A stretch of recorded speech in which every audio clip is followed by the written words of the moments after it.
Sobat TV, senang sekali rasanya saya Oral Queen menjumpai Anda kembali dalam program Here I Am.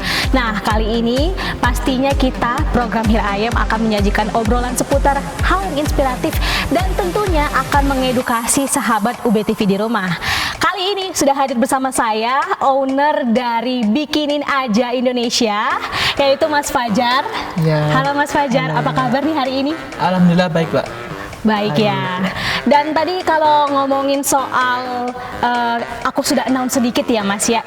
Mas ini adalah salah satu owner dari Bikinin Aja Indonesia. Dan kira-kira Bikinin Aja Indonesia itu apa sih? Usaha yang bergerak di bidang apa sih? Oke, terima kasih, Mbak. Ya.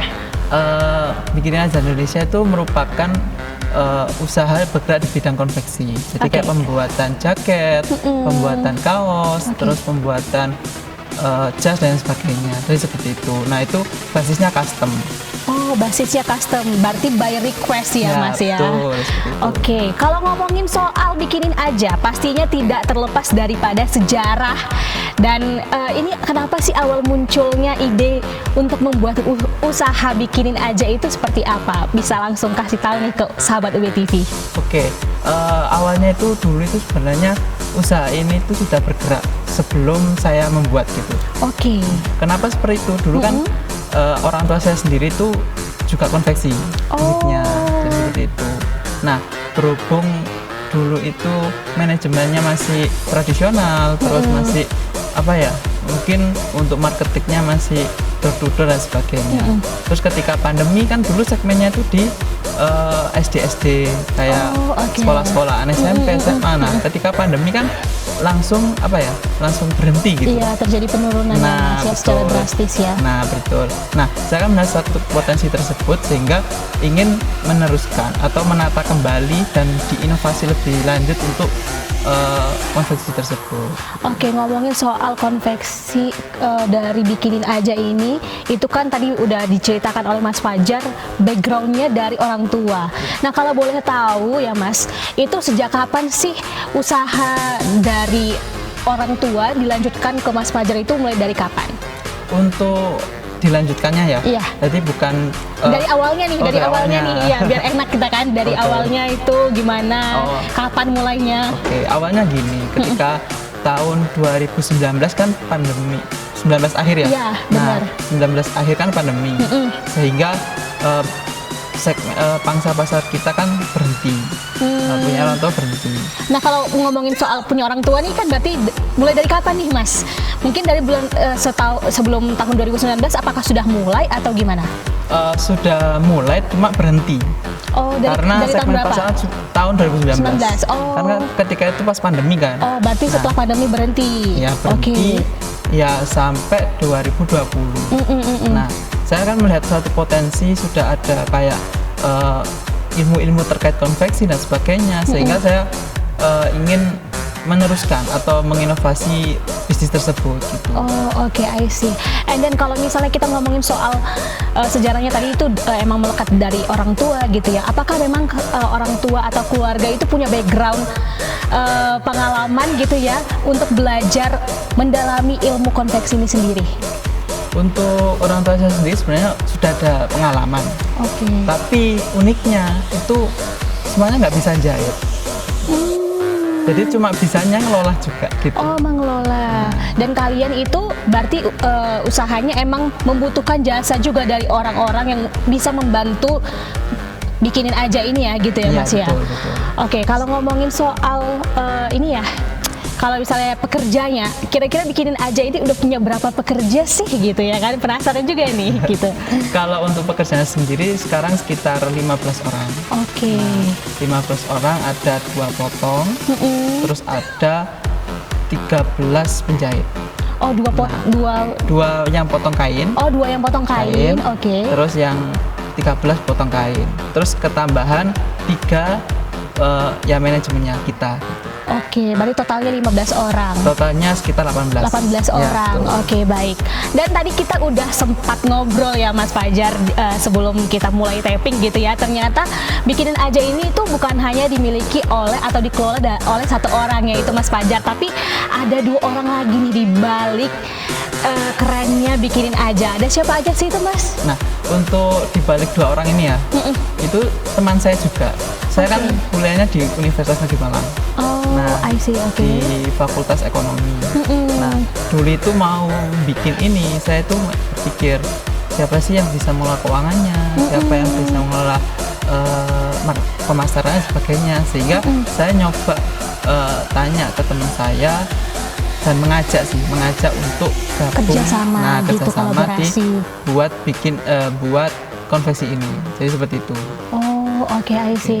Dan kalau misalnya ngomongin soal bikinin aja, kira-kira ini jasa konveksi yang menawarkan apa aja sih yang bisa dibuat atau apa aja sih yang menarik gitu loh untuk ya udah ayo dibikinin aja gitu, bikin sesuatu, dan sesuatunya itu apa aja nih Mas? Apakah ada batasannya gitu loh? Oke.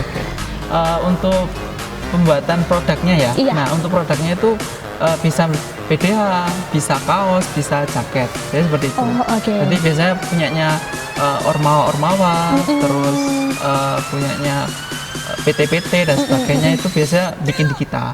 Oke, I see. Dan terakhir nih, sebelum kita masuk ke segmen selanjutnya yang bakal ngulik-ngulik lebih dalam lagi terkait bikinin aja dan pengalaman Mas Fajar selaku owner.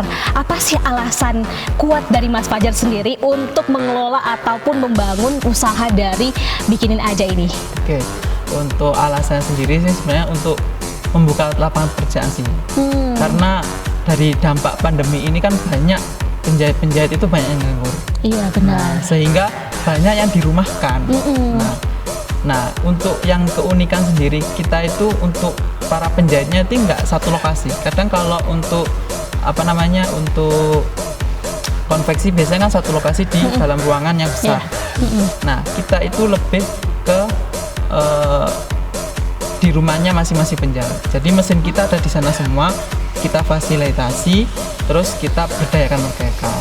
Wow, sangat mulia sekali nih tujuan daripada Mas Fajar selaku owner dari Bikinin Aja. Kita bakal ngobrol-ngobrol terus nih seputar Bikinin Aja, tetap di Hir Ayam.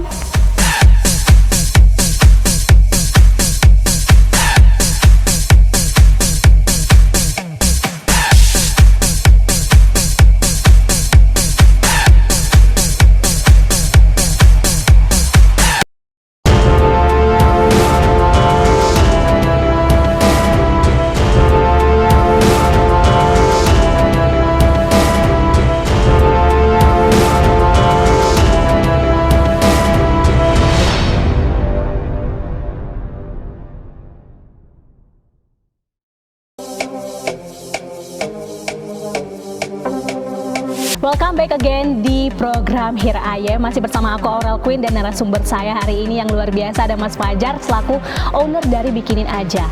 Nah, tadi kita udah menyinggung sedikit ya Mas di segmen sebelumnya bahwa ternyata ada hal yang menarik daripada usaha Bikinin Aja, karena yaitu salah satu ada dua pengrajin ya, ada dua apa ya Mas tadi?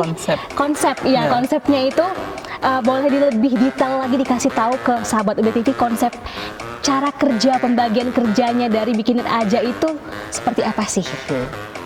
Untuk manajemennya sendiri, kan kita ada dua, ada yang operasional dan ada yang langsung ke produknya gitu. Oke. Nah, kalau yang operasional kan kita bertiga untuk manajemennya, baik nanti keuangan, baik nanti pemasaran dan lain-lain gitu.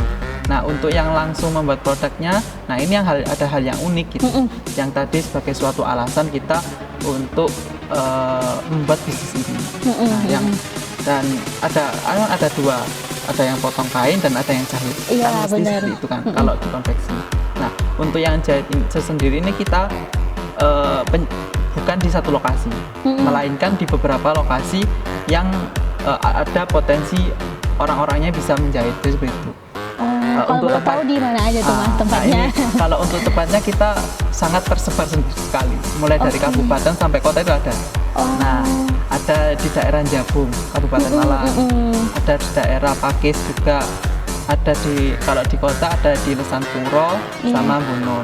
Dan kalau kayak gitu kan kayak berjauh-jauhan ya Mas. Nah, koordinasinya itu seperti apa sih yang dilakukan dari Bikinin Aja nih? Nah, untuk koordinasi sendiri sih kan kita juga di era sekarang kan juga ada era digital kan. Iya, Nah, kita bisa menggunakan untuk simpelnya kalau penjahit sendiri kan masih banyak yang orang yang di atas generasi kita ya generasi milenial ya, yang masih di atasnya lah.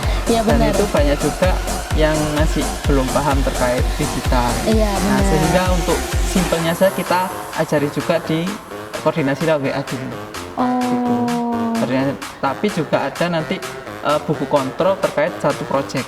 Misalkan kita itu untuk di jahit sendiri, misalkan ada pesanan satu proyek untuk pembuatan PDH-nya Ormawa seperti itu. Iya, benar. Nah, kita ngasihnya per satu daerah itu satu, gitu. Sehingga nanti kalau kita pencarnya nanti akan berbeda dan sebagainya kan seperti Iya, itu. benar. Nah, sehingga satu proyek itu satu tempat. Lah, untuk kontrolnya sendiri nanti setiap progres sama penjahitnya difotokan, divideokan, dikirim ke kita. Kita lihat dulu, kita kontrol dulu apa yang kurang dan apa yang diperbaiki dan seperti itu. Berarti meskipun banyak banget daerah daripada penjahitnya, tapi tetap memegang satu tanggung jawab, satu project di satu daerah Ya, gitu ya, betul. Mas. Oke, berarti koordinasinya biar lebih efektif gitu efektif ya. Benar banget. Terus Oke. juga kan kenapa kita pakai konsep seperti itu? Karena kalau kita di satu lokasi itu kan di era sekarang ini kayak pertumbuhan pasar itu gak menentu. Benar. Nah, kadang kala naik, kadang kala iya. langsung turun banget. Nah, banget ya. sehingga nanti dampaknya di perusahaan juga seperti kayak biaya operasionalnya terlalu tinggi, terus juga nanti juga masih biaya sewanya juga tinggi, sehingga kita menggunakan konsep tersebut tanpa agar bisa bisnisnya bertahan. Jadi seperti itu. Karena kita nanti cuma kita gaji mereka itu ya borongan per satu bisnisnya, sudah sekalian listrik dan lain sebagainya. Kita cuma menuntut kualitasnya bagus dan tepat waktu. Jadi seperti itu. Oke, ngomongin soal persaingan usaha nih, menurut Mas Fajar sendiri selaku owner dari balik Bikinin Aja itu, kan ini usaha bergerak di jasa. Seperti apa sih jasa konveksi gitu ya? Seperti apa sih Mas Fajar melihat persaingan usaha seperti Bikinin Aja ini gitu? Kalau persaingan pasar sih sangat ketat sekali ya. Karena di Malang sendiri itu ya ada ribuan sih untuk konveksi. Iya, iya. Nah, sehingga kita harus cari diferensiasi dari konveksi yang lain gitu. Nah, seperti contoh kita sempat riset itu untuk di segi pemasaran atau digital marketingnya rata-rata masih kurang gitu. Nah, sehingga kita mengkonsep bagaimana kita bisa menjangkau masyarakat milenial, masyarakat juga yang di atasnya generasi milenial dan sebagainya, iya, generasi Z juga gitu. Iya, benar. Sehingga kayak kita menggunakan media sosial Instagram, TikTok dan sebagainya untuk bisa menjangkau Branding Bikinin Aja ini itu seperti apa gitu ya? Tapi juga nggak di media sosial juga ada yang langsung kita ke suatu perusahaan untuk mengajukan tender dan sebagainya. Oh, berarti untuk kerjasamanya juga dibuka sangat lebar nih ya dari Bikinin Aja. Oke, ngomongin soal suka duka nih, kan Mas Fajar sendiri pastinya udah lama ya menggeluti usaha Bikinin Aja ini. Kira-kira apa sih suka duka as owner gitu ya, as owner ataupun selaku yang bergerak di bidang usaha ini itu apa? Ngomongin suka duka sih, dulu itu sempet kita di awal mendirikan Bikinin Aja ini, di bulan-bulan pertama ini kita bertiga tidak digaji, dan bahkan gajian kita cuma satu bungkus nasi padang. Wah, sedih satu banget bulan itu ya. Padahal ya yang namanya masih kita merintis ya, masih merintis. Perjuangan lah gitu ya, betul. bener-bener Mas. Kalau sukanya sih yaitu kita terus upgrade brainstorming untuk tetap maju, berinovasi, terus untuk pemikiran selalu kita berkembang. Jadi seperti itu. Oke, untuk pertanyaan terakhir di segmen ini, hal tersulit apa sih yang Mas Fajar alami nih selaku owner dari Bikinin Aja? Oke. Untuk hal tersulit menurut saya sih ya masih itu sih untuk mengelola SDM. Oke. SDM-nya seperti apa? Karena kadang kalau penjahit ini kan ada buku-buku seni gitu. Nah, itu Jadi buku seni itu apa tuh Mas? Kadang kayak misalkan moodnya turun, sehingga mempengaruhi suatu kualitas iya kerjanya ya gitu. Betul. Akhirnya kadang biasanya bisa tepat waktu, kadang bisa molor, jadi seperti itu. Nah, sehingga yang masih dalam kita coba cari strategi bagaimana bisa mengatur SDM-nya itu bisa kita bagus terus ya, iya. bisa kita moodnya kita kerjanya kasih, bisa bagus terus gitu, hasil kerjanya juga bisa bagus gitu kan ya. Kalau nanti kita jelek ya kasihan konsumen juga kan gitu. Iya bener, gak mau lagi dong percaya sama kita ya, bikinin aja. Karena kita juga ada sisi jasanya. Soalnya kan kita kalau di bidang manufaktur ini kompleks. Nah, ada yang barangnya ada juga, jasanya ya iya, terus ada industri juga. Jadi kompleks sekali untuk bidang konveksi tersebut. Dan saling berkaitan ya Mas betul. Ya. Oke deh Mas Fajar.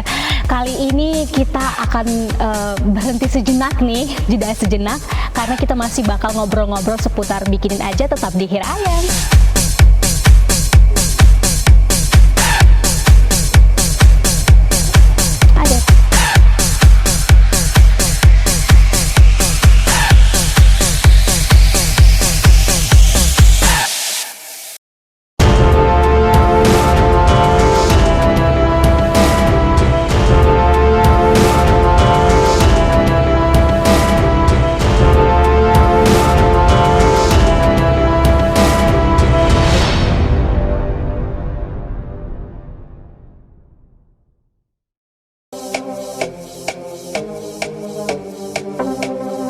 Masih bersama aku Aural Queen dalam program Hir Ayam, dan tentunya bersama narasumber aku yang luar biasa hari ini ada Mas Fajar selaku owner dari Bikinin Aja.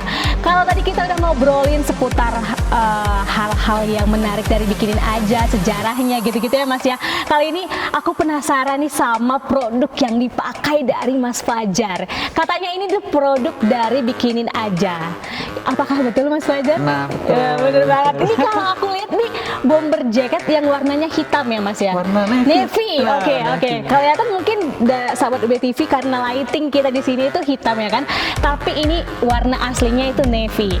Dan ngobrolin soal desainnya yang sangat menarik. Bisa cerita nggak sih Mas dari bomber jacket yang dipakai oleh Mas Fajar ini, desainnya itu seperti apa gitu loh? Oke.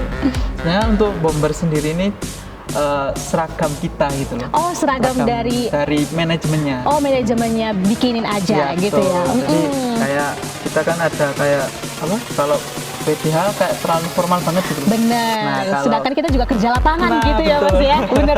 Disesuaikan gitu ya Mas. Gitu. Oke. Sehingga kita buat produknya itu lebih ke bomber gitu. Lebih ke anak muda juga. Ke anak muda juga, terus bener. Lebih ya buat formal Iya buat benar. Norvona juga juga. Iya, kalau biasanya formal mungkin dikancingin sampai atas gitu ya Mas ya. Kalau formal dibuka gitu ya. Oke, ngobrolin soal desainnya, apalagi nih yang menarik dari jaket bomber Bikinin Aja nih. Nah, kalau untuk desainnya kita ada logo Bikinin Aja sih. Itu logonya Mas ya. Logo Bikinin Aja. Nanti ini ada kayak benang, juga ada jarumnya. Ini menandakan kita di bidang konveksi ya, seperti itu. Oke. Melambangkannya, simbolisasinya gitu ya Mas ya. Dan ngobrolin soal desainnya sebenarnya itu agak menarik juga tuh Mas, ada kancing-kancingnya tuh. Kalau untuk kancing ini kan kita bisa digunakan untuk menyimpan catatan, menyimpan pulpen, bener.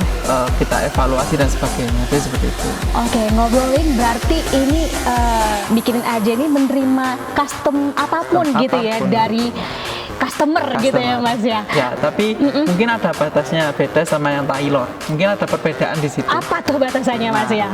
Kalau konveksi sih bisanya untuk jumlah itu minimal 1 lusin 12. Kalau untuk satin kita kan nggak bisa karena kita gajinya itu banyak gitu. Iya benar. Kalau untuk satuan kan sehingga nanti pertama waktunya juga terhambat dan sebagainya. Nah, itu biasanya itu pekerjaan di tailor, bukan di konveksi, seperti itu. Oke, dan tadi udah sempat terbesit di segmen sebelumnya ada bentuk kerjasama nih yang dijalankan dari Bikinin Aja. Itu bisa bentuk kerjasama apa aja sih Mas Fajar? Nah, kalau untuk bentuk kerjasama kita itu ada beberapa, banyak sih. Ada di segmen di bidang pemasaran, ada di bidang produksinya. Nah, untuk di bidang pemasarannya sendiri kita sudah beberapa kali MOU beserta ormawa-ormawa, terus juga ada di perusahaan itu. Jadi ketika mereka butuh terkait konveksi dan sebagainya, terkait pembuatan baju itu langsung ke kita.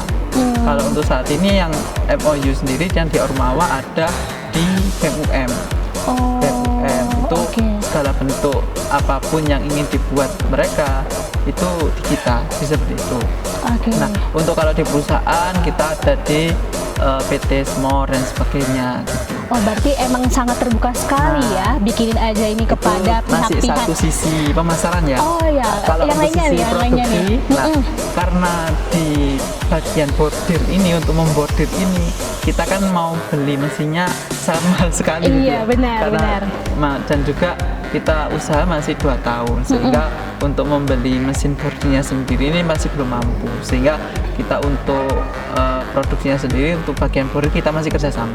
Oh, masih bekerja sama. Oke, berarti bukan hanya pure dari bikinin aja, tapi juga bikinin aja ini juga membuka peluang gitu ya Mas, bagi orang-orang luar, pihak eksternal yang ingin bekerja sama. Wow, keren banget sih bikinin aja ini ya. Dan kalau ngomongin soal requestan ya kan Mas, ini kan ya pasti akan banyak sekali pengalaman-pengalaman yang udah dirasakan oleh Mas Fajar selaku mungkin minta desainnya seperti apa, requestnya seperti apa. Pernah nggak sih ada cerita menarik atau cerita yang pengalaman yang memorable banget terkait dengan desain custom dari customer gitu loh Mas? Mungkin saya jelaskan dulu ya. Kalau di desain kan kita kan suka custom, jadi nggak semuanya itu sama desainnya. Nah, sehingga kita ada pelayanan namanya desain gratis untuk konsumen. Gitu. Jadi yang mungkin pengalaman yang sering lucu itu ketika minta seperti ini hasilnya berbeda kan. Oh iya, karena itu tuh gimana persepsi customer kan beda sama kita gitu. Benar. Hanya revisi ternyata nggak dimasuk. Jadi itu cerita sedihnya Mas ya. Agak sedih, agak lucu juga gitu. Iya benar. Padahal dia udah request ini itu, kita juga udah kasih yang terbaik, tapi gitu. Ya di prank ya. Benar. Terus itu jadinya gimana nih Mas, kalau udah misalnya kejadian seperti itu, cara Mas Fajar menanggapi hal tersebut itu gimana itu? Kalau kita sih sebenarnya ya udah nggak apa-apa karena belum rezeki juga kan. Iya benar. Nah, yang kedua mungkin desainnya nanti bisa dibuat rekomendasi. Kadang konsumen pesan tapi bingung desainnya apa. Jadi pesan tapi masih bingung desainnya seperti apa, mau bikin apa dan sebagainya masih bingung. Sehingga kita kasih beberapa opsi yang desain-desainnya. Berarti sangat membantu juga nih dari timnya ya gitu ya untuk memberikan masukan, saran yang terbaik untuk desainnya. Oke. Dan kita nggak terasa nih Mas Fajar udah sampai di penghujung chit-chat kita hari ini gitu ya kan, kalau bahasa gaulnya chit-chat gitu ya kan. Nah kalau boleh gitu ya Mas Fajar bisa nih kasih pesan untuk sahabat UB TV berupa nasihat, ajakan, saran, ataupun mungkin bisa juga promosi tipis-tipis nih terkait bikinin aja. Silakan. Mungkin untuk pemirsa UB TV ya, pemirsa UB TV, kalau yang mungkin di kalangan muda yang ingin berwirausaha atau membangun usaha itu jangan takut, terus jangan takut, terus jangan kebanyakan mikir. Kadang kalau kita itu banyak mikirnya terus ingin seperti ini nah jalan-jalan ya Mas ya, benar. Sehingga pelaksanaannya kurang gitu. Benar banget. Kalau ingin sudah ada ide langsung saja digaspolkan aja. Nanti sambil berjalan kita evaluasi terus. Terus jangan patah menyerah dan juga optimis terus gitu sih. Nah, untuk yang promosi pemirsa UB TV yang ingin bikin apa aja hanya dibikinin aja. Buat kalian yang ingin bikin apa aja dibikinin aja. Wih, keren banget tagline-nya dari bikinin aja. Thank you so much for coming Mas Fajar. Kiranya bikinin aja ini bisa semakin maju, semakin sukses, dan semua orang-orang yang di dalamnya yang bekerja juga semakin keren dan luar biasa. Tidak terasa nih sahabat UB TV, Aurel dan Mas Fajar menemani sahabat UB TV di rumah selama 30 menit ya berlalu ya gitu ya bisa dibilang. Tetap saksikan Hirayem hanya di UB TV, aktif dan kreatif. See you. Kita harus ngobrol lagi Mas, karena ini gimmick gitu ya. Biar terlihat oke ini orang berarti sangat akrab, padahal kita baru berapa menit akrab.